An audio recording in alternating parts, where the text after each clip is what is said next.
من يهد الله فلا مضل له ومن يضلله فلا هادي له ونشهد أن لا إله إلا الله وحده لا شريك له ونشهد أن سيدنا وحبيبنا ومولانا محمدا عبده ورسوله أرسله الله تعالى بالحق بشيرا ونذيرا وداعيا إلى الله بإذنه وسراجا منيرا أما بعد فأعوذ بالله من الشيطان الرجيم بسم الله الرحمن الرحيم ما كان محمد أبا أحد من رجالكم ولكن رسول الله وخاتم النبيين وقال النبي صلى الله عليه وسلم أنا خاتم النبيين لا نبي بعدي أو كما قال عليه الصلاة والسلام معزز حاضرين শুরুতে রব্বুল আলামিনের দরবারে অসংখ্য অগণিত কৃতজ্ঞতা জ্ঞাপন করছি। আজকের এই পবিত্র জুমার দিনে যিনি আপনাকে আমাকে তার পবিত্র ঘরে যথাসময়ে আসার তৌফিক দান করেছেন, এর জন্য রব্বুল আলামিনের কৃতজ্ঞতা জ্ঞাপন করে সকলেই বলি আলহামদুলিল্লাহ। প্রিয় ভাইয়েরা আমার, মানব জাতির প্রতিটি কাজ রাসূলুল্লাহ সাল্লাল্লাহু আলাইহি ওয়াসাল্লামের সুন্নাত মোতাবেক হওয়া চাই। রাসূলুল্লাহ সাল্লাল্লাহু আলাইহি ওয়াসাল্লামের জিন্দেগিকে অনুসরণ করে উম্মতের জিন্দেগি যদি গড়ে ওঠে, ওই জিন্দেগি বড়ই দামি জিন্দেগি হয়ে যায়। রাসূলুল্লাহ সাল্লাল্লাহু আলাইহি ওয়াসাল্লামের আদর্শ যেই জীবনে বাস্তবায়িত হয়, ওই জীবনের চেয়ে শ্রেষ্ঠ জীবন পৃথিবীতে আর হতে পারে না। এজন্য উম্মত হিসাবে রাসূলুল্লাহ সাল্লাল্লাহু আলাইহি ওয়াসাল্লামের জীবনের প্রতিটি কর্মকে অনুসরণ করা আমাদের অত্যন্ত জরুরি।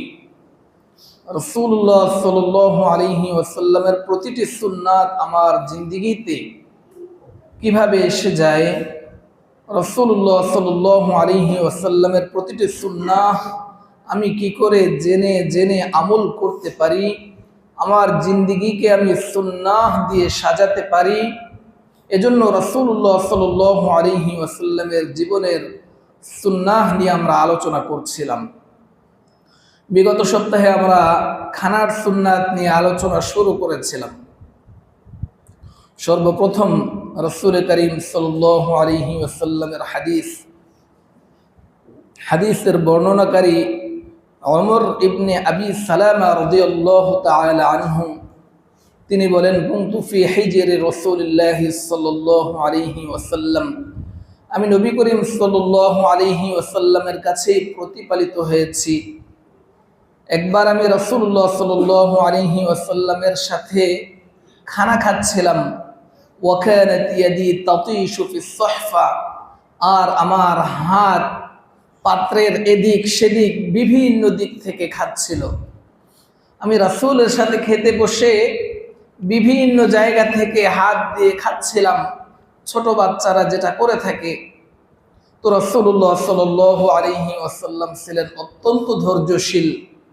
রাসূলুল্লাহ সাল্লাল্লাহু আলাইহি ওয়াসাল্লাম ছিলেন অত্যন্ত মহৎ চরিত্রের অধিকারী। তিনি আমাকে কোনো ধমকও দিলেন না, আমার সাথে কোনো রাগও করলেন না, আমাকে অত্যন্ত কোমলভাবে তিনি বুঝিয়ে দিলেন, ইয়া গুলাম সাম্মিল্লাহ ওয়া কুল বিয়ামিনিকা ওয়া কুল মিম্মা ইয়ালিকা। রাসূলুল্লাহ সাল্লাল্লাহু আলাইহি ওয়াসাল্লাম আমাকে শেখালেন, বাবা তুমি যখন খানা খাবে তখন তুমি বিসমিল্লাহ পড়বে, আল্লাহর নামে তুমি খাবার শুরু করবে। এরপরে যখন তুমি খানা খাবে, তুমি তোমার ডান হাতে খানা খাবে। তুমি যখন খানা খাবে, তোমার সামন থেকে খানা খাবে। পুরা প্লেটের এদিক সেদিক থেকে তুমি খানা খাবে না, বরঞ্চ যখন একাধিক লোকের সাথে খেতে বসবে, তখন তোমার সামন থেকে খেতে থাকবে।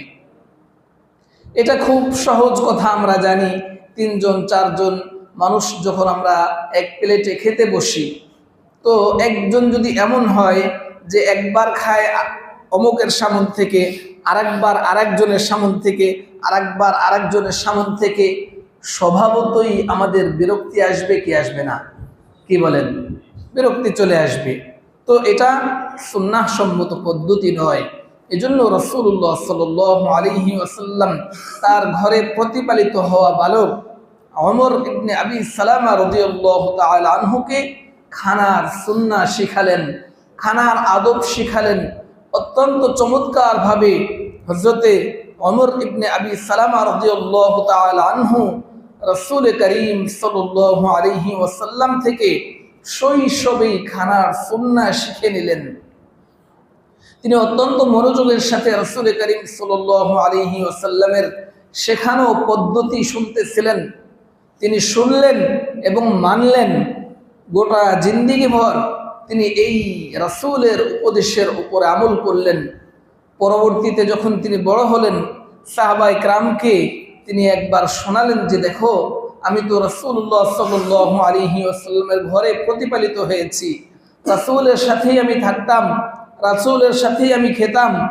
আমি যখন রাসূলুল্লাহ সাল্লাল্লাহু আলাইহি ওয়াসাল্লামের সাথে একবার খেতে বসলাম, আমি ছোট ছিলাম, বালক ছিলাম, বুঝতাম না, না বুঝে আমি প্লেটের বিভিন্ন জায়গা থেকে খাচ্ছিলাম।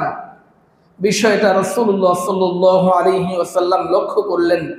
খাবার শেষে রাসূলুল্লাহ সাল্লাল্লাহু আলাইহি ওয়াসাল্লাম আমাকে অত্যন্ত আদরের সাথে বললেন, বালক হে, শোনো, তুমি যখন খানা খাবে তখন সর্বপ্রথম আল্লাহর নাম নিবে।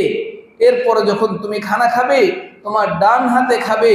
তুমি যখন খানা খাবে, তোমার সামন থেকে খানা খাবে। ওই যে আমি রাসূলুল্লাহ সাল্লাল্লাহু আলাইহি ওয়াসাল্লামের কাছ থেকে শুনেছিলাম, আজও অবধি আমি রাসূলুল্লাহ সাল্লাল্লাহু আলাইহি ওয়াসাল্লামের শেখানো ওই নসিহা আজও পর্যন্ত আমি ভুলিনি। ওই দিন থেকে আমি রাসূলুল্লাহ সাল্লাল্লাহু আলাইহি ওয়াসাল্লামের এই সুন্নাহের উপরে আমল করে আসছি।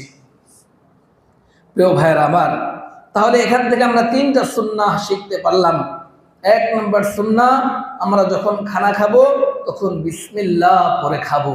কি বলেন? পারা যাবে না ইনশাআল্লাহ? বিসমিল্লাহ পরে যখন বান্দা খাবার শুরু করে, ওই খাবারের ভিতরে আল্লাহ তাআলা বরকত ঢেলে দেন। ওই খাবারের ভিতরে শয়তানের কোনো অংশীদারিত্ব থাকে না।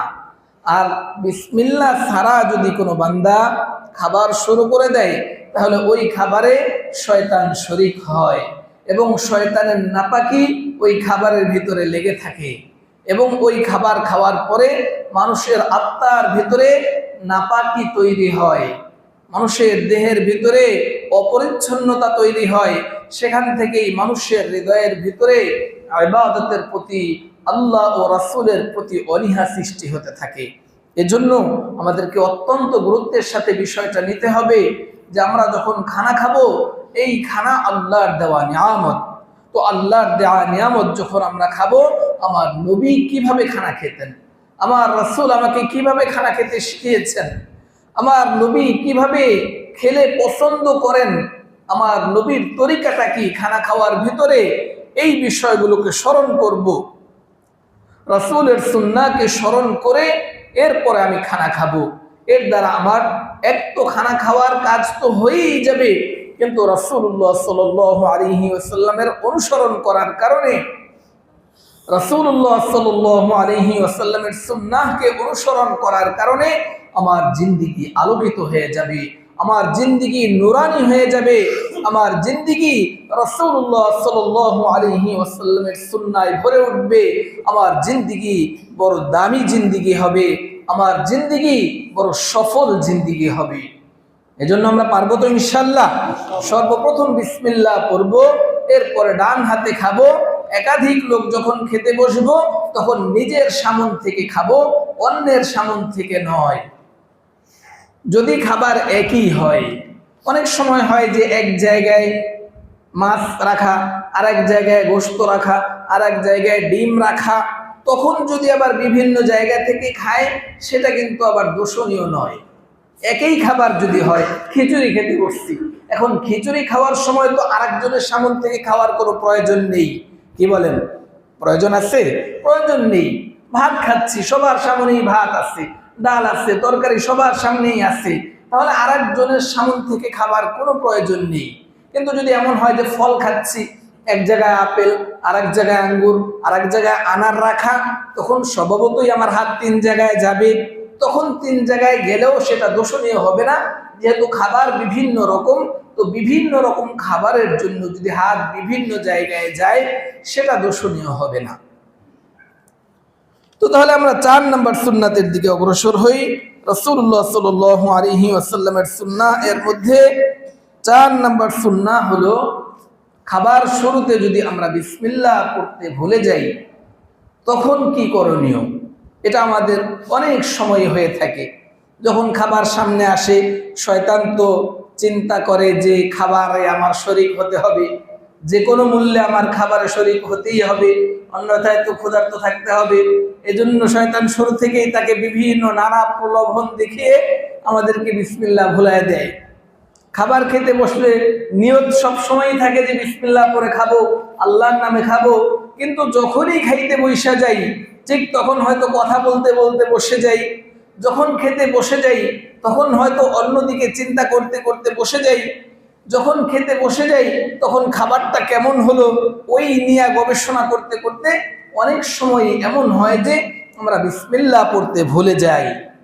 তো এজন্য বিসমিল্লাহ পড়তে ভুলে গেলেও যেন শয়তান আমাদের খাবার নষ্ট করে দিতে না পারে, শয়তান যেন আমাদের খাবারে শরীক হয়ে আমাদের খাবার যেন অপবিত্র করে দিতে না পারে, এজন্য রাসূলুল্লাহ সাল্লাল্লাহু আলাইহি ওয়াসাল্লাম আমাদেরকে সুন্দর পদ্ধতি শিক্ষা দিলেন। রাসূলুল্লাহ সাল্লাল্লাহু আলাইহি ওয়াসাল্লাম বলেন, ইদা আকালা আহাদুন ফালইয়াযকুর ইসমাল্লাহি ফাইন নাসিয়া আন ইয়াযকুর ইসমাল্লাহি ফালইয়াকুল বিসমিল্লাহি আউওয়ালাহু ওয়া আখিরাহু। আল্লাহ রাসূল সাল্লাল্লাহু আলাইহি ওয়াসাল্লাম সেই যে 1400 বছর আগেই কত সুন্দর পদ্ধতি আমাদেরকে শিক্ষা দিয়েছেন। তিনি জানেন যে আমার উম্মত যখন খেতে বসবে, বিরিয়ানির ঘ্রাণ যখন পেটে আসবে, নাকে আসবে, তখন বিসমিল্লাহর কথা আমার উম্মত ভুলে যাবে। কিন্তু শয়তান তো আমার উম্মতকে নষ্ট করে দিবে, শয়তান তো আমার উম্মতের খাবারের সাথে শরীক হয়ে যাবে, আমার উম্মত তো শয়তানের ধোঁকায় পড়ে যাবে। এজন্য রাসূল আবার শিক্ষা দিলেন, ইদা আকালা আহাদুকুম ফালইয়াযকুর ইসমাল্লাহি, যখন তোমাদের কেউ খাবার খেতে বসবে সে যেন আল্লাহর নাম নিয়ে এরপরে খাবার শুরু করে। ফাইন নাসিয়া আন ইয়াযকুর ইসমাল্লাহি, কিন্তু যদি কেউ আল্লাহর নাম নিয়ে খাবার খেতে ভুলে যায়, কোনো কারণবশত যদি বিসমিল্লাহ পড়তে যদি কেউ ভুলে যায়, সে যেন বলে বিসমিল্লাহি আউওয়ালাহু ওয়া আখিরাহু, শুরুতেও আল্লাহর নামে শুরু করছি, শেষেও আল্লাহর নাম দ্বারাই শুরু করছি। সুবহানাল্লাহ, কত সুন্দর দোয়া আমার রাসূল আমাদেরকে শিক্ষা দিলেন। খাবার খেতে অনিচ্ছাকৃত ভুলে গেলাম যে বিসমিল্লাহ পড়তে মনে নেই, মাঝখানে স্মরণ হলো যে হাই আমি তো বিসমিল্লাহ ছাড়াই খাবার শুরু করে দিয়েছি, তাহলে ওই সময় আমার স্মরণ হওয়া মাত্র আমি পড়ব কি বিসমিল্লাহি আউওয়ালাহু, বলেন তো বিসমিল্লাহি আউওয়ালাহু ওয়া আখিরাহু, বিসমিল্লাহি আউওয়ালাহু ওয়া আখিরাহু, বিসমিল্লাহি আউওয়ালাহু ওয়া আখিরাহু। মনে থাকবে না ইনশাআল্লাহ? আউয়াল মানে শুরু আর আখির মানে শেষ। বিসমিল্লাহি আল্লাহর নামে শুরু করেছি, আউয়ালাহু সবার শুরুতে, ওয়া আখিরাহু সবার শেষে। তাহলে শুরু খাইলাম মাঝখানে, বিসমিল্লাহ পড়লাম মাঝখানে, কিন্তু টান দিলাম কোথা থেকে? শুরু থেকে।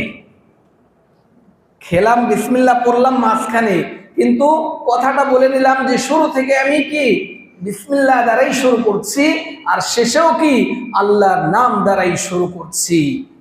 তাহলে এই সুন্নাহ যখন আমি পালন করব তখন শয়তান সাথে সাথে দূর হয়ে যাবে এবং আমার খাবারের বরকত নষ্ট করতে পারবে না। এজন্য আমরা আমল করব তো ইনশাআল্লাহ, এই দোয়া শিখবো তো ইনশাআল্লাহ। অত্যন্ত ছোট দোয়া, বিসমিল্লাহি আউয়ালাহু ওয়া আখিরাহু। 4 নম্বর সুন্নাত চলে গেল। এরপরে 5 নম্বর সুন্নাহ, রাসূলুল্লাহ সাল্লাল্লাহু আলাইহি ওয়াসাল্লাম যখন খানা খেতেন, খানা খাওয়ার সময় খাবার যখন পড়ে যেত, খাবার পড়ে গেলে রাসূলুল্লাহ সাল্লাল্লাহু আলাইহি ওয়াসাল্লাম খাবার তুলে খেতেন। এটা আমার রাসূলের সুন্নাহ।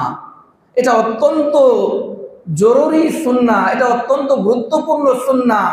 আজকে আপনি আমি টেকনোলজির যুগে আমরা হোটেল, বিভিন্ন রেস্তোরাঁয়, বিভিন্ন জায়গায় মানুষের সামনে খাই, কিন্তু আমার নবীর সুন্নাহকে পালন করতে অনেক সময় আমরা ইতস্তত করি, আমরা লজ্জাবোধ করি। আমরা মনে করি যে এই পরিবেশে আবার খাবার উঠায় খাওয়া, নিজের ঘরে তো অনেক সময় খাবার পড়লে উঠায় খাই, কিন্তু হোটেলে গেলে খাবার উঠায় খাবো, চারিদিকে তাকাই, লজ্জাবোধ করি যে আমার নবীর সুন্নাহ এটা কি পালন করবো না করবো না, মানুষ কি বলবে। কি বলেন, অনেক দিকে ভাইবা চিন্তা এরপরে সিদ্ধান্ত নেই। কি বলেন, এমন হয় না অনেক সময় ভালো ভালো দামি রেস্টুরেন্টে গেলে সেখানে আবার খাবার পড়ে গেলে উঠায় খাবো কিনা সেই টেনশনে পড়ে যাই যে খাবো কি খাবো না, উঠাবো কি উঠাবো না। আবার হোটেলের খাবার নষ্ট হোক, টাকা দিয়ে কিনছি, খাবার টাকা দিয়ে খাইতেছি, নষ্ট হইলে অসুবিধা কি, খাইলে খাইলাম না খাইলে নাই। না, এটা মুসলমানের কথা হতে পারে না। মুসলমান টাকা দিয়ে খেলেও আল্লাহর নিয়ামত খাচ্ছে, মুসলমান ফ্রি খেলেও আল্লাহর নিয়ামত খাচ্ছে। মুসলমান শুরুতেও আল্লাহর নামে খাচ্ছে, মুসলমান শেষেও আল্লাহর নামেই খাবে। মুসলমান যেখানেই খায় না কেন, মুসলমান নবীর সুন্নাহকে অনুসরণ করেই খায়। কি বলেন, মুসলমান কিভাবে খায়? নবীর সুন্নাহকে অনুসরণ করে খায়। এজন্য আমরা বাড়িতে খেলেও নবীর সুন্নাহকে অনুসরণ করব, হোটেল রেস্তোরাঁতে যখন খাবো তখনও আমরা নবীর সুন্নাহকে অনুসরণ করব। আপনি আমি প্রত্যেকেই যদি আমল শুরু করে দেই, তাহলে আমাদের দেশে লক্ষ কোটি মুসলমানের সন্তান আছে। কি বলেন, আছে না? হাজারো লক্ষ কোটি মুসলমানের সন্তান। আমরা যদি এখান থেকে শুরু করে দেই, আমরা যদি হোটেলে গর্বের সাথে আমার নবীর সুন্নাহকে পালন করা শুরু করে দেই, চারিদিকে লোকজন দেখবে সুবহানাল্লাহ, লোকটা কত ভদ্র, লোকটা কত ভালো রে, হোটেলে খায় এরপরও নবীর সুন্নাহকে অনুসরণ করে। কি বলেন, এটা বলবে না? সেও শুরু করে দিবে পরের দিন থেকে। সেও চিন্তা করবে যে দেখো মানুষটা কত ভালো, আল্লাহ নবীর সুন্নাহকে নিজের ঘরেও বাস্তবায়ন করে, হোটেলের মধ্যে বাস্তবায়ন করে, রেস্তোরাঁয় গেলেও নিজের মতো করে খায় না, নবীর সুন্নাহ মোতাবেক খায়। আসলে আমারও তো এটাই করার দরকার ছিল, আমি তো ভুল করে ফেলেছি। সে সিদ্ধান্ত নেবে না এই ভুল আমি আর করব না, আমি আমার নবীর সুন্নাহকে অনুসরণ করব। যখনই খাবার পড়ে যায় তখনই খাবার তুলে খাবো। সাহাবায়ে কেরামের ঘটনা আমরা জানি। সাহাবায়ে কেরাম একবার রাজ দরবারে গেলেন। রাজ দরবারে যাওয়ার পরে সেখানে খাবার পড়ে যাওয়ার পরে সাহাবী, আল্লাহ রসুলের সাহাবী খাবার তুলে খাওয়া শুরু করলেন। পাশ থেকে একজন বললেন, আরে রাজ দরবারে এসে এই ধরনের কাজ করলে কেমন দেখা যায় না, এখানে এসেও খাবার তুলে খেলে এটা কেমন হইল? তিনি চিৎকার করে হুঙ্কার দিয়ে বললেন, আরে বলো কি তুমি, আত্রকু সুন্নাত হাবিবি লিহাউলাইল হুমাকাই, আরে আমি কি এই ধরনের আহাম্মকদের কারণে আমি আমার নবীর সুন্নাহকে ছেড়ে দেব? এই সমস্ত রাজা বাদশাহরা তো আহাম্মক, এদের সামনে আমার নবীর সুন্নাহকে আমি কি করে বর্জন করি? এটা তো আমার নবীর সুন্নাহ, আমার নবীর সুন্নাহ আমি এই সমস্ত রাজা বাদশাহদের সামনে কখনোই বর্জন করতে পারবো না, এটা সম্ভবই না। এটা আমার নবীর সুন্নাহ। আমি এখানে যেমনি ভাবে খাবার পড়ে গেলে তুলে খাবো, আমার বাসায় যেমনি ভাবে খাবার তুলে খাবো, আমি যেখানেই যাই না কেন আমার নবীর সুন্নাহকে আমি অনুসরণ করব।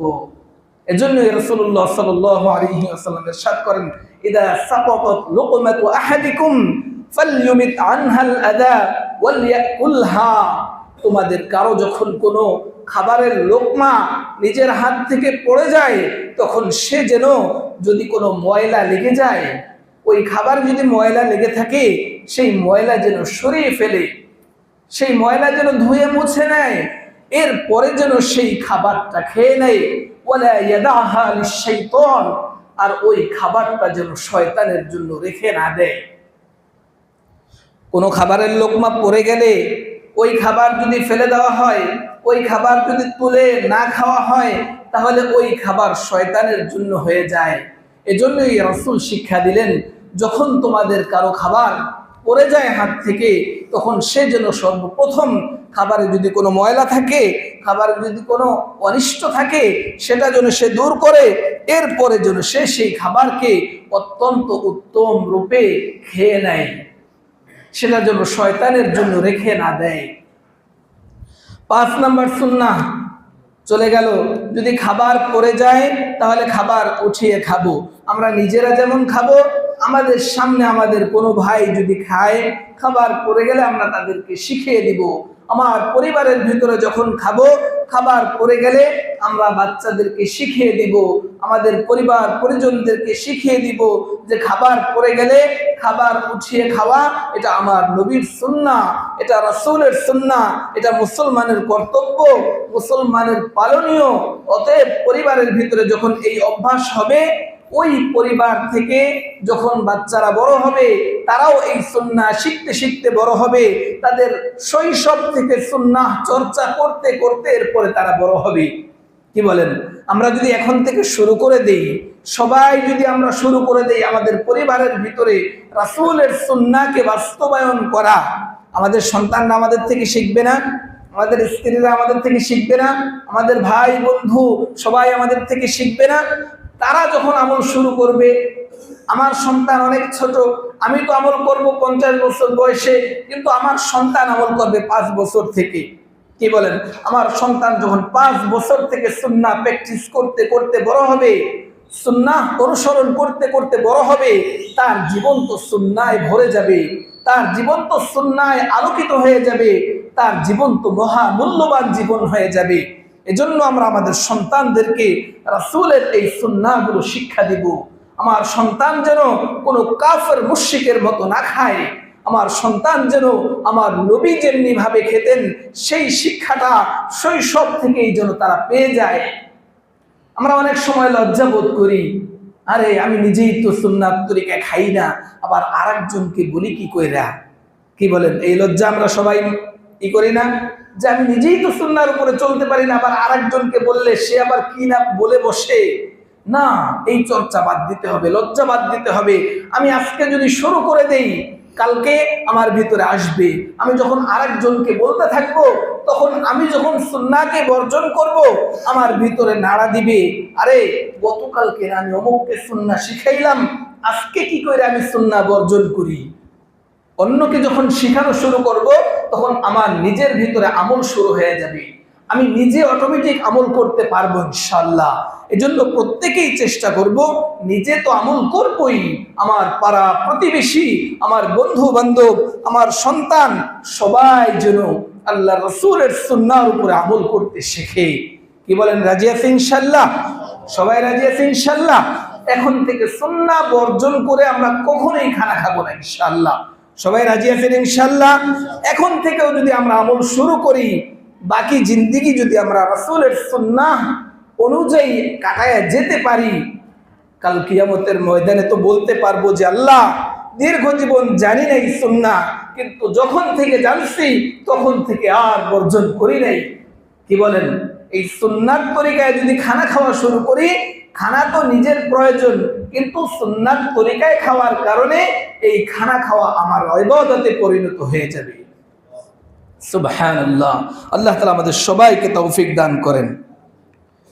এরপরে 6 নম্বর সুন্নাহ হলো আঙ্গুল চেটে খাওয়া। রাসূল করিম সাল্লাল্লাহু আলাইহি ওয়াসাল্লাম ইদা আকালা রাসূলুল্লাহ সাল্লাল্লাহু আলাইহি ওয়াসাল্লাম লাইকা ইয়াদাহু আসাবিআহু সালাসা। রাসূলুল্লাহ সাল্লাল্লাহু আলাইহি ওয়াসাল্লাম যখন খানা খেতেন, খানা খাওয়ার শেষে আঙ্গুল চেটে খেতেন। এটা রাসূলের সুন্নাহ। এখন বলবেন যে এই সুন্নাহ পালন করলে বৈজ্ঞানিক কোনো ফায়দা আছে কিনা?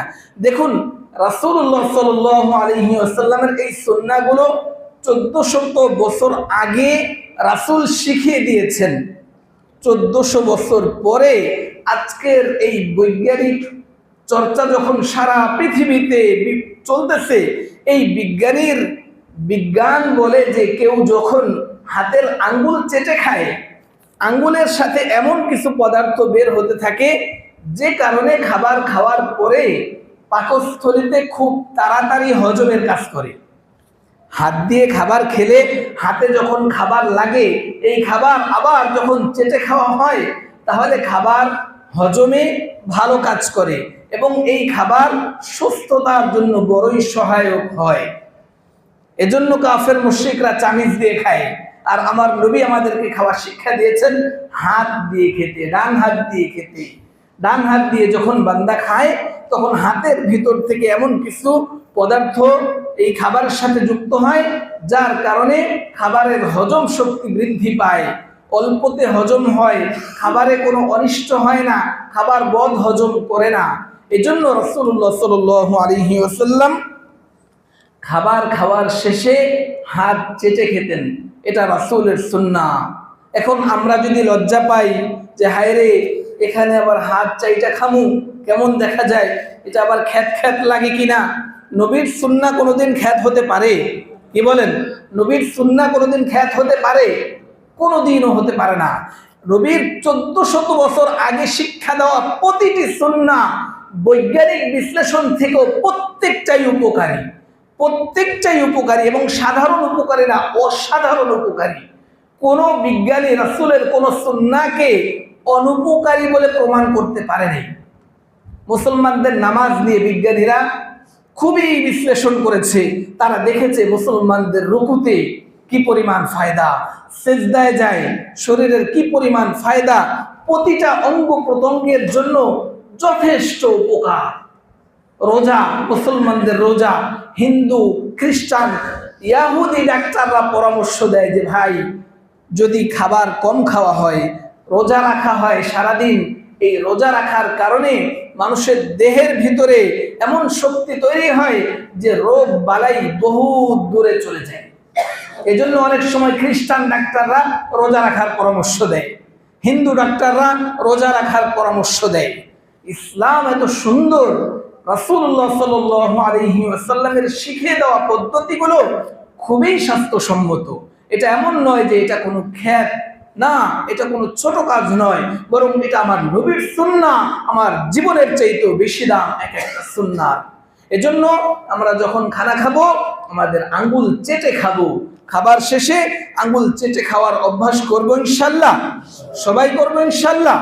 আল্লাহ তাআলা আমাদেরকে তৌফিক দান করেন, আমাদেরকে হিম্মত দান করেন, আমরা যেন রাসূলের প্রতিটি সুন্নাহকে গর্ব করে করে পালন করতে পারি। এরপর সুন্নাহ হলো রাসূলুল্লাহ সাল্লাল্লাহু আলাইহি ওয়াসাল্লাম যখন খানা খেতেন, খাবার শেষে রাসূলুল্লাহ সাল্লাল্লাহু আলাইহি ওয়াসাল্লাম পাত্র চেটে খেতেন।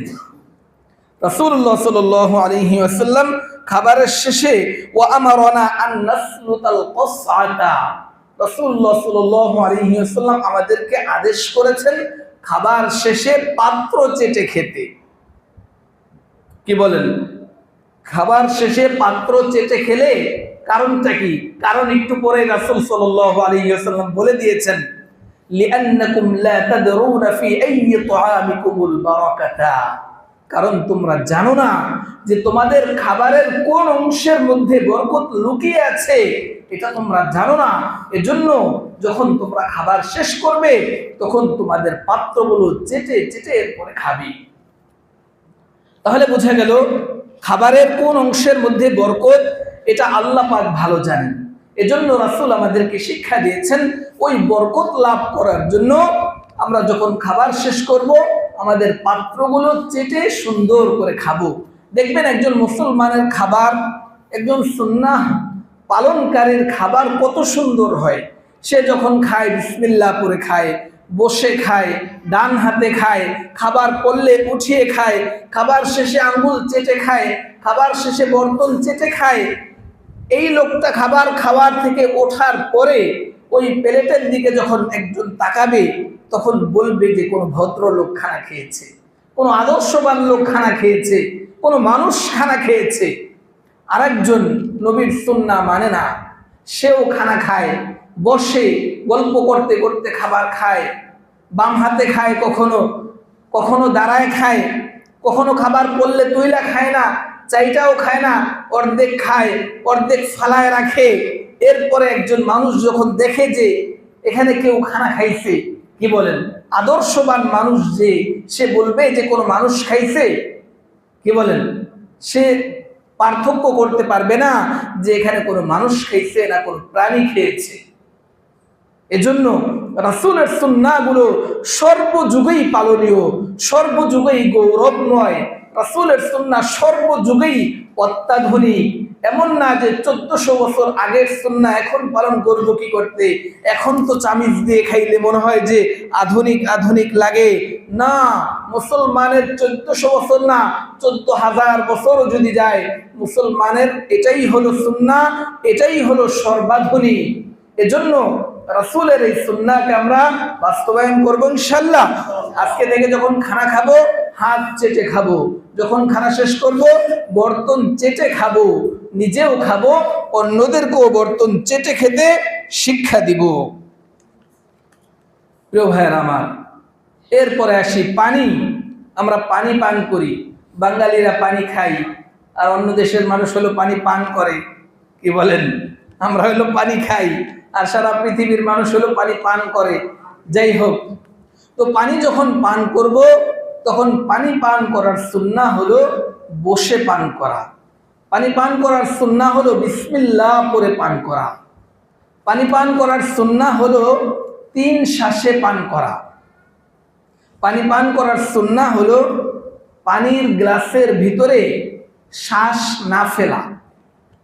রাসূলুল্লাহ সাল্লাল্লাহু আলাইহি ওয়াসাল্লাম আমাদেরকে শিক্ষা দিয়েছেন, যখন তোমাদের কেউ পানি পান করবে তখন সে যেন 3 শ্বাসে পানি পান করে এবং পাত্রের ভিতরে যেন সে শ্বাস না ফালায়। ইদা শারিবা আহাদুকুম ফালা ইয়াতানাফাস ফিল ইনাই, বুখারী শরীফের রিওয়ায়াত। তোমাদের কেউ যখন পানি পান করে সে যেন পানির ভিতরে শ্বাস না ফেলে। এটা অত্যন্ত গুরুত্বপূর্ণ ব্যাপার। বৈজ্ঞানিক এবং চিকিৎসা বিদ্যায় এটা অত্যন্ত গুরুত্বপূর্ণ একটা ব্যাপার। কারণ এই যে আমাদের শ্বাস প্রশ্বাস যেটা বের হয়ে যায়, এটার শ্বাসে অত্যন্ত ভয়ঙ্কর জীবাণু থাকে। এই ভয়ঙ্কর জীবাণুর কারণে গোটা পৃথিবীর গাছপালা, আল্লাহ যদি প্রাকৃতিকভাবে এই জীবাণুকে দূর করার জন্য পার্শ্ববর্তী অন্য কোনো ভালো জিনিস না দিয়ে দিতেন, তাহলে এই পৃথিবীর গাছপালা সব ধ্বংস হয়ে যেত। শুধু যদি এইটাই বাহির যেটা হয় এটাই যদি থাকতো, তাহলে পৃথিবীর গাছপালা সব ধ্বংস হয়ে যেত। এত ভয়ঙ্কর জীবাণু এটার ভিতরে থাকে। এই জন্য রাসূল আমাদেরকে অনেক আগেই শিক্ষা দিয়েছেন, যখন তোমরা পানি পান করবে তখন পানির ভিতরে শ্বাস ফেলবে না। কারণ পানির ভিতরে শ্বাস ফেললে ওই শ্বাসের সাথে যেই জীবাণু থাকে পানির ভিতরে, সেই জীবাণু তোমার দেহের ভিতরে চলে যাবে। এজন্য পানির ভিতরে শ্বাস না ফেলা। অনেক সময় বাচ্চারা পানি পান করলে দেখা যায় শ্বাস ফেলে কাচের গ্লাসের ভিতরে লক্ষ্য করা যায়, কি বলেন, কাচের গ্লাসের ভিতরে শ্বাস ফেললে দেখেন না মুহূর্তের ভিতরে অন্ধকার হয়ে যায়, কুয়াশার মতো হয়ে যায়। বোঝা যায় যে একটা শ্বাস মাত্র, ওইটার প্রতিক্রিয়াটা কাচের গ্লাসে খুব ভালো করে লক্ষ্য করা যায়। একটা শ্বাসে পুরা গ্লাস কালো হয়ে যায়, পুরা গ্লাসের অবস্থা খারাপ হয়ে যায়। তাহলে ওই জীবাণু যদি পেটের ভিতরে যায় সেটা অবশ্যই ক্ষতিকর হবে।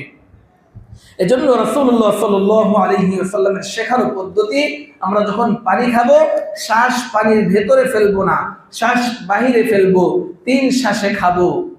দুর্ভাগ্য হলো মুসলমানদের যুবক ভাইয়েরা এই সুন্নাহগুলো পালন করতে চায় না বা শিখতে চায় না। দোকানে বন্ধু বান্ধবের সাথে যখন পানি খায় তখন দাঁড়িয়ে বাম হাত দিয়ে ঢক ঢক ঢক ঢক করে পানি গিলতে থাকে। এটা বড়ই খারাপ, এটা বড়ই অন্যায়। আল্লাহ রাসূলের সুন্নাহ বড়ই স্বাস্থ্যসম্মত। আল্লাহ রাসূলের এই সুন্নাহকে বর্জন করে এইভাবে বাম হাতে পানি খাওয়া আর পানির ভিতরে কোনো ধরনের কোনো 3 শ্বাসে না খাওয়া, এগুলো অত্যন্ত ক্ষতিকর। শুধু যে সুন্নাহ বর্জন হয় এমন না, বরং এটা স্বাস্থ্যের জন্য অত্যন্ত ক্ষতিকর। এজন্য আমরা এই বিষয়কে অত্যন্ত ভালোভাবে লক্ষ্য করব। আমরা যখন পানি পান করব কখনোই বাম হাতে পানি পান করব না, কারণ এটা আমার নবীর সুন্নাহ না। একজন মুসলমান হিসেবে এটা আমার জন্য শোভনীয় নয় যে আমি আমার রাসূলের সুন্নাহর বিরোধিতা করব। কি বলেন, এটা কি আমার জন্য সাজে যে আমি আমার রাসূলের সুন্নাহর বিরোধিতা করব?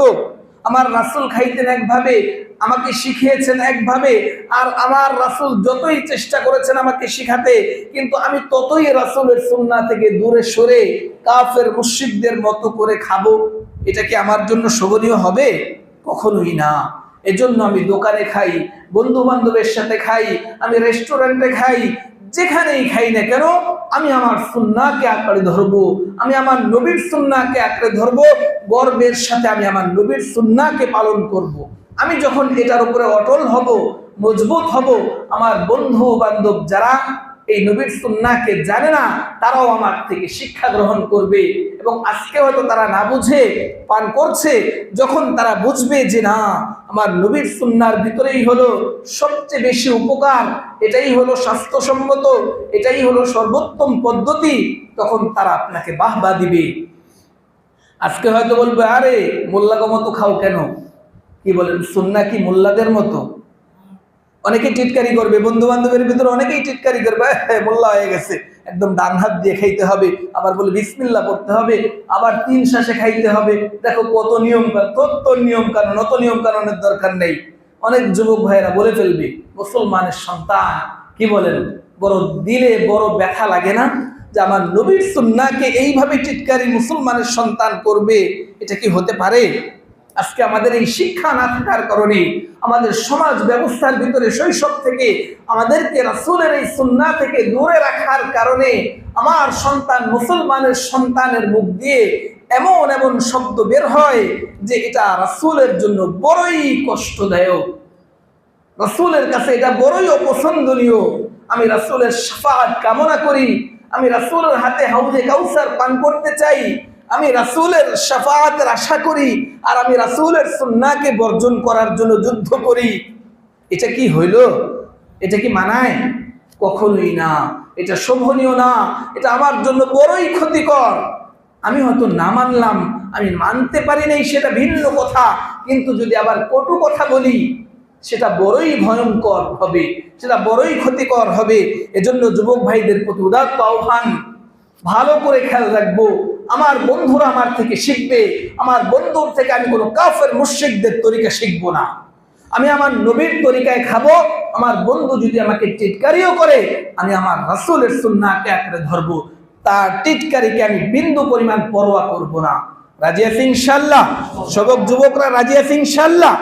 পানি যখন পান করব ডান হাতে পান করব, চায়ের দোকানে বসে যখন চা পান করব ডান হাতে পান করব, কারো দেখা দেখি বাম হাতে চা খাবো না, কারণ আমার রাসূল ডান হাতে পান করতেন, এজন্য আমি ডান হাতে পান করব।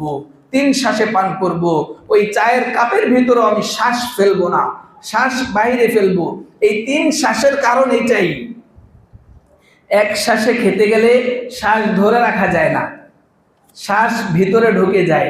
3 শ্বাসে যখন পান করা হয় অটোমেটিক শ্বাস বাহিরে পড়ে যায়। একটু খেয়ে যখন গ্লাস সরিয়ে ফেলবো তখন শ্বাস বাহিরে চলে যাবে, আবার একটু খেয়ে যখন সরিয়ে ফেলবো শ্বাস বাহিরে পড়ে যাবে, আবার একটু খেয়ে যখন সরিয়ে ফেলবো শ্বাস অটোমেটিক বাহিরে চলে যাবে। কিন্তু যদি আমি এক ঢোকে খাওয়া শুরু করে দেই, সামান্য কিছুক্ষণ পরেই দেখা যাবে যে আমার শ্বাস ভিতরে চলে যায়। এজন্য আমরা 3 শ্বাসে পান করব, আর 3 শ্বাসে যদি পান করি তাহলে এর ফায়দা কি? রাসূলুল্লাহ সাল্লাল্লাহু আলাইহি ওয়াসাল্লাম ইরশাদ করেন, ইদা শারিবা তানাফফাসা সালাতান ওয়া ক্বালা হুয়া আহনা ওয়া আমরাউ ওয়া আবরাউ। এই যে 3 শ্বাসে পান করলাম এটা আমার জন্য অত্যন্ত আরামদায়ক, এই যে 3 শ্বাসে পান করলাম এটা অত্যন্ত স্বাস্থ্যসম্মত, এই যে 3 শ্বাসে পান করলাম এটা অত্যন্ত তৃপ্তিদায়ক। আল্লাহ রাসূল 1400 বছর আগে বলে গেছেন 3 শ্বাসে পান করা এটা আরামদায়ক, 3 শ্বাসে পান করা তৃপ্তিদায়ক, 3 শ্বাসে পান করা স্বাস্থ্যসম্মত। 1400 বছর আগের বাণী রাসূলুল্লাহ সাল্লাল্লাহু আলাইহি ওয়াসাল্লামের এবার আমাদের সিদ্ধান্ত নেওয়ার দরকার যে আমার রাসূলের সুন্নাহ, আমার রাসূলের বাণী, বন্দুকের গুলি তো মিস হয়, রাসূলের কোনো বাণী কোনো দিনও মিস হয়নি, কোনো দিনও মিস হবেও না।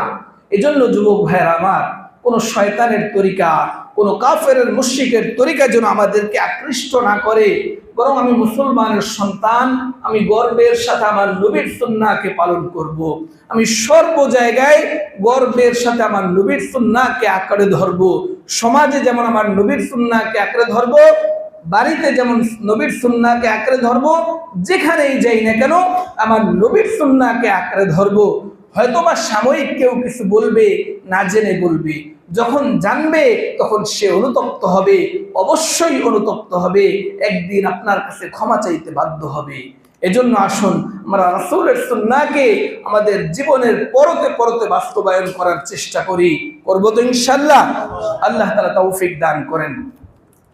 প্রিয় ভাইয়েরা আমার, কাদিয়ানী একটা ফিরকা গোটা পৃথিবীতে ফিতনা সৃষ্টি করে। আপনারা জানেন গোলাম মোহাম্মদ কাদিয়ানী নামে ভারতের গুরুদাসপুরে একজন লোক জন্ম নিয়েছে এবং সে 1880 দিকে জন্মগ্রহণের পরে সে নিজে সর্বপ্রথম নিজেকে মুজাদ্দিদ বলে দাবি করে। এরপরে কিছুদিন পরে বলে যে আমি ইমাম মাহদি। এরপরে কিছুদিন পরে বলে যে আমি হলাম নবী, আমি হলাম মুহাম্মদুর রাসূলুল্লাহ। এইভাবে নিজেকে নবী দাবি করে বসে। রাসূলুল্লাহ সাল্লাল্লাহু আলাইহি ওয়াসাল্লাম 1400 বছর পূর্বেই জানিয়ে দিয়েছেন, আনা খাতামুন নবিয়্যিন লা নবিয়্যা বাদি, আমি হলাম সর্বশেষ নবী, আমার পরে আর কোনো নবী আসবে না। কি বলেন, মুসলমানদের বিশ্বাস কি নবীর পরে আর কোনো নবী আসবে? কোনোদিনও না। কোরআনে কারীমের সূরাতুল আহজাবের 40 নম্বর আয়াত আল্লাহ তাআলা ঘোষণা করেন, মা কানা মুহাম্মাদুন আবা আহাদিন মির রিজালিকুম ওয়ালাকিন রাসূলুল্লাহি ওয়া খাতামান নাবিয়্যিন। এই যে আয়াতের শেষে আল্লাহ তাআলা বলেন, মুহাম্মদ তোমাদের কারো পিতা নয়, মুহাম্মাদুর রাসূলুল্লাহ সাল্লাল্লাহু আলাইহি ওয়াসাল্লাম হলেন শেষ নবী। আয়াতের ভিতর আল্লাহ বলে দিয়েছেন খাতামান নাবিয়্যিন, মুহাম্মাদুর রাসূলুল্লাহ সর্বশেষ নবী। তাহলে কোরআনের আয়াত এবং হাদিসের পরে আর কোনো বাণী থাকতে পারে? আর কোনো সন্দেহের অবকাশ থাকতে পারে? সন্দেহের কোনো অবকাশ নেই। অতএব বর্তমানে কাদিয়ানী নামক যে ফিরকা, এই ফিরকা গোটা পৃথিবীতে ফিতনা ছড়িয়ে মুসলমানদের ঈমানকে ধ্বংস করে দিচ্ছে। তারা নিজেরা ওই গোলাম আহমদ কাদিয়ানীকে নবী মানে। আমাদের নবীকে না মেনে গোলাম আহমদ কাদিয়ানীকে যদি কেউ নবী মানে, তাহলে তার ঈমান থাকবে? কোনোদিনও থাকবে না। আমানতু বিল্লাহি ওয়া মালাইকাতিহি ওয়া কুতুবিহি ওয়া রুসুলিহি ওয়াল ইয়াউমিল আখিরি ওয়াল কদরি খাইরিহি ওয়া শাররিহি মিনাল্লাহি তাআলা ওয়াল বা'থি বা'দাল মাউত। এই যে 6টা জিনিস, এই 6টা জিনিসের প্রতি যদি ঈমান না থাকে তাহলে কেউ মুমিনই হবে না। কি বলেন, আল্লাহর প্রতি বিশ্বাস না থাকলে সে মুমিন থাকবে? ফেরেশতাদের প্রতি বিশ্বাস না থাকলে মুমিন থাকবে? রাসূলের প্রতি বিশ্বাস না থাকলে সে মুমিন থাকবে? নবীর প্রতি বিশ্বাস না থাকলে সে মুমিন থাকবে? তাকদীরে যদি বিশ্বাস না করে সে মুমিন থাকবে? আখিরাতে যদি কেউ বিশ্বাস না করে সে মুমিন থাকবে? সে মুমিনই থাকবে না। এই 6টা জিনিস, এগুলো ইবাদতেরও আগে। এই 6 জিনিস, এই বিশ্বাস, এটা ইবাদতের আগে। কেউ যদি নামাজ না পড়ে সে কাফের হবে? কাফের হবে না। কেউ রোজা না রাখলে কাফের হবে? কিন্তু কেউ যদি আল্লাহর প্রতি বিশ্বাস না রাখে সে মুসলমান থাকবে? কেউ যদি নবীর প্রতি বিশ্বাস না রাখে সে মুসলমান থাকবে? কেউ যদি ফেরেশতাদের প্রতি বিশ্বাস না রাখে সে মুসলমান থাকবে? অতএব এই বিশ্বাস আমার সবার আগে। বিশ্বাসের পরে হলো ইবাদত। আগে ঈমান, এর পরে হলো ইবাদত। এজন্য প্রিয় ভাইয়েরা আমার, সারা পৃথিবীতে অনেক দেশের ভিতরে কাদিয়ানীদের কাফের ঘোষণা করা হয়েছে। এবং কাফের ঘোষণা করার কিছু কারণ আছে। কারণ যেহেতু তারা নবীকে মানে না, তারা কাফের। এখন তারা মুসলমান নাম দিয়ে সারা পৃথিবীতে ফিতনা করতেছে। জনসাধারণ যারা, তারা তো ভিতরগত বিষয় লক্ষ্য করে না, ভিতরগত অনেক বিষয় তারা জানে না। না জেনে মানুষ তাদের ধোকায় পড়ে, তাদের খপ্পরে পড়ে তারা ঈমান হারা হয়ে যায়। এই যে গাজীপুরে একটা অঞ্চলে তারা জায়গা কিনে সেখানে আহমদিয়া মুসলিম জনতা নাম দিয়ে সেখানে মসজিদ বানায়। মুসলমানরা সেই মসজিদের ভিতরে যায় নামাজ পড়া শুরু করে দেয়, অথচ তারা কাফের। কাফেরদের পিছনে ইক্তেদা করলে নামাজ হবে? কি বলেন? কাফেরদের পিছনে ইক্তেদা করলে নামাজ হবে? কোন কাফের ইমামের পিছনে মুসলমানের নামাজ হবে? কোনো দিনও হবে না। এজন্য রাষ্ট্রীয়ভাবে তাদেরকে অমুসলিম ঘোষণা করা অত্যন্ত জরুরি। অনেকের প্রশ্ন যে হুজুর আপনারা এগুলা নিয়ে এত চিল্লান কেন, কারণ কি? রাষ্ট্রীয়ভাবে কেন তাদেরকে অমুসলিম ঘোষণা করতে হবে? দেখুন, একটা কোম্পানি, আমাদের এই যে মাস্কো কোম্পানি, কালকে যদি অন্য কোনো কোম্পানি মাস্কোর নাম দিয়ে কোনো প্রোডাক্ট তৈরি করে, কি বলেন, সেই প্রোডাক্ট বাংলাদেশে চলবে? রাষ্ট্রীয়ভাবে এটা অন্যায় না? দণ্ডনীয় অপরাধ না? বলবেন যে সমস্যা কি? বাটা কোম্পানির নাম দিয়ে যদি আমি এক কোম্পানি বানাই, কি বলেন, আমাকে চলতে দিবে? দিবে না। এটা তো দুনিয়ার সিস্টেমেই দেয় না, তো আল্লাহর নবীর সিস্টেম, আল্লাহর শরীয়তের ব্যাপারে এটা কিভাবে সম্ভব যে অমুসলিম হইয়া মুসলিম নাম দিয়ে মুসলমানদের ভিতরে ফিতনা করবে? অমুসলিম হইয়া আমাদের দেশে হিন্দু আছে না, বৌদ্ধ আছে না, কাফের আছে না, তারা চলতেছে না, তাদের নামে তারা চলে, আমাদের কোনো মাথা ব্যথা নেই। হিন্দুরা হিন্দু বইলে যদি তাদের মন্দিরে যায় ইবাদত করে, আমরা কোনোদিন বাধা দিয়েছি? কোনোদিন বাধা দিইনি। বৌদ্ধরা তাদের মতো ইবাদত করলে আমাদের কোনো মাথা ব্যথা নেই। কাফেররা তাদের মতো কাজকর্ম করলে আমাদের কোনো মাথা ব্যথা নেই। মুসলমান নাম দিয়ে নবীকে বিশ্বাস করবে না, আবার মুসলমানদেরকে ধোঁকা দিয়ে তাদের ঈমান হারা করবে, এখানেও কি আমরা চুপ থাকবো? কি বলেন, এখানে চুপ থাকার কোনো সুযোগ আছে? এখানে চুপ থাকার কোনো সুযোগ নেই। এজন্য পাকিস্তানে তাদেরকে অমুসলিম ঘোষণা করা হয়েছে, মালয়েশিয়াতে তাদেরকে অমুসলিম ঘোষণা করা হয়েছে, সৌদি আরবে তাদেরকে অমুসলিম ঘোষণা করা হয়েছে, ইন্দোনেশিয়াতে তাদেরকে অমুসলিম ঘোষণা করা হয়েছে, বিশ্বের অসংখ্য দেশে তাদেরকে অমুসলিম ঘোষণা করা হয়েছে। এজন্য বাংলাদেশে সকল মুসলমানের প্রাণের দাবি হলো তারা অমুসলিম হিসাবে তারা থাকুক, তারা তাদের মতো করুক, যা করার করুক, আমাদের কোনো আপত্তি নাই। কিন্তু মুসলিম নাম দিয়ে মুসলমানের ভিতরে ধোঁকা দিবে, মুসলমানের ভিতরে প্রতারণা সৃষ্টি করবে, মুসলমানের ঈমান নষ্ট করবে, এটা তাদেরকে করতে দেওয়া যায় না। এজন্য আগামীকালকে স্মরণকালের শ্রেষ্ঠ কাদিয়ানীদেরকে অমুসলিম ঘোষণা করার শ্রেষ্ঠ একটা জনসভা সোহরাওয়ার্দী উদ্যানে আগামীকালকে অনুষ্ঠিত হতে যাচ্ছে। যতগুলো কাদিয়ানী বিরোধী যতগুলো আন্দোলন হয়েছে, আমার মনে হয় যে সব আন্দোলনের চেয়ে আগামীকালকের আন্দোলন অত্যন্ত বেশি জোরালো হবে। কেন? এখানে দারুল উলুম দেওবন্দের মুহতামিম তিনি আসবেন, পাকিস্তান থেকে ফজলুর রহমান সাহেব সেখানের অত্যন্ত পরিচিত মুখ, তিনি এসেছেন, বিভিন্ন আরব দেশ থেকে লোক এসেছেন, সারা পৃথিবীর অনেক দেশ থেকে অত্যন্ত গুরুত্বপূর্ণ ব্যক্তি যারা তারা বাংলাদেশে এসেছেন। আগামীকালকের সমাবেশে তারা অংশগ্রহণ করবেন। অতএব আমরা সবাই বসে থাকবো। কি বলেন? আমাদের সবার বসে থাকা উচিত। আমাদের যাদের সুযোগ আছে আমরা সকলেই সেখানে অংশগ্রহণ করব। রাজি আছি ইনশাআল্লাহ? এই ইমানি আন্দোলনে আমরা সকলেই শরীক হতে রাজি আছেন ইনশাআল্লাহ? আল্লাহ তাআলা আমাদের সবাইকে কবুল করেন, আমাদেরকে তৌফিক দান করেন। ওয়া আখিরু দাওয়ানা আলহামদুলিল্লাহি রাব্বিল আলামিন।